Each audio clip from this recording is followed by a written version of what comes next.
Now I'm going to make a new timeline here. Import. I'm going to go to timelines, import AF, EDL, XML, DRT, ADL. And I got to find it. And this is just essentially a file that lists all the edits and even some of the zooms and positions, zoom and position data as well.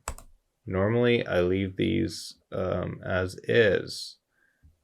This timeline resolution is tricky because we're doing other things. I'm going to letterbox it at the time for the time being. So I'm going to do 1920 by 1080. And here it is. There is our timeline. No fuss, no muss, right? So it looks like everything's fine. However, you notice where this is 1920 by 817, this is 1920 by 1080. So I'm going to go to timeline, output blanking, and for now I'm going to hit 235. Now that we have everything moved over, the next step is to relink back to the original media. Now you can see all these are .mov when what came out of the camera is .mxf. So here's how we do that. You're going to highlight all the things that you want to reconform back to your original media. This up here is just grain. So I don't want to reconform that. That's fine. These are graphics. I'm going to leave those the way they are. But right now I'm going to disable them. I'm going to select all of these. So I'm going to right click, uncheck conform lock enabled. And that is going to put a little symbol next to these. And sometimes you have to zoom in to see them. But it should be on all the files that you want to reconform. Also, I'm going to get rid of the audio because I don't want it. I'm a colorist. I'm just dealing with video. I'm going to clean up this timeline a bit. Now I go back to this timeline that we imported, that XML. It says XML here, but it is a timeline. I'm going to right click, go to timelines, and select Reconform from Media Storage. I have gotten good success by checking off file name, putting in the extension,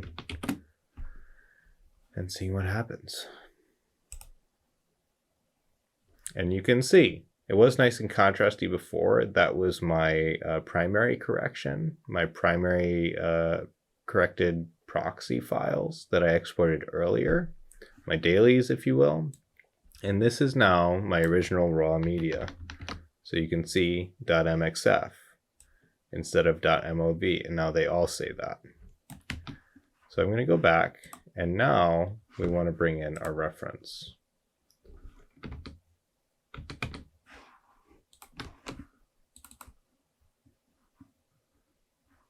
We'll bring in both. So we can bring in the reference up here and just put it here. Now conveniently, I've got an audio track now from the edit without all those audio clip files. Now, first things first, I'm going to take this reference file and bring the opacity down to 50. And from here, I just roll through and see if there's anything that looks different. For example, if it was on the wrong frame and I just scooch it over, you start seeing a difference. When you start seeing some ghosting because this is semi-opaque, that means what's underneath it is not correct. This is my cut and I want these clips to look just like it. Sometimes they come in as the wrong clip altogether. Sometimes you need to reinterpret the frame rate on the clips that you've imported. Like they came in at 59.94 instead of 23.98 frames per second. Those are all things that happen. So this is your first step in figuring out what's going on. How do I get it to be the way it was in the edit.